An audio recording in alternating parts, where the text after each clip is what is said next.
Very lastly, sisi wote tunataka barabara na tunataka miundo msingi, na ndio maana tunalipwa pesa, tunakatwa pesa ya pay, tunakatwa pesa ya VAT. Ukinunua hata sukari unalipa kodi, na ndio maana ukiweka hata motorbike mafuta unakatwa kitu inaitwa fuel levy, pesa ya kujenga barabara.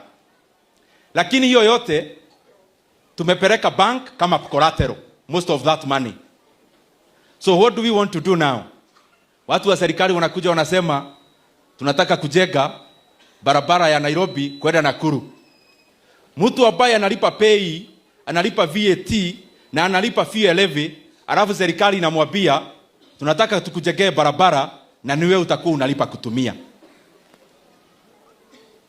Now the plan ati naona wakisema we want to build Thika super highway.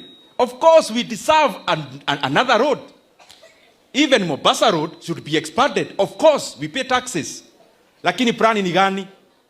Ujenge moja ya gorofa juu, alafu ile barabara Mwai Kibaki alijenga ati ukuje uweke toll, tulipe wewe ile umejenga toll, na ile Kibaki alijenga tulipe toll.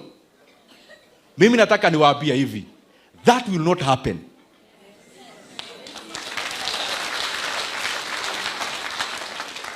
Barabara ya Mombasa road wewe weka leni zako. Na kama serikali imeshindwa kujenga barabara vile serikali zingine zilijenga bila kulipisha Wakenya kutumia, ni sawa, jengeni zenu na mulipishe.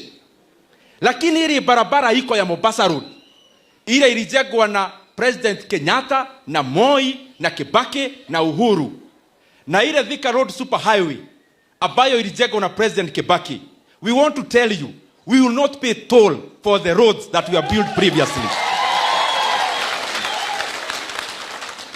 Na wasikize, hakuna toll itawekwa Thika road ama Mombasa road kwa barabara hii serikali haijajenga. Wewe jenga barabara yako lipisha, lakini ile ya kitambo hatutalipa. Thank you muno, Ngai amurathime.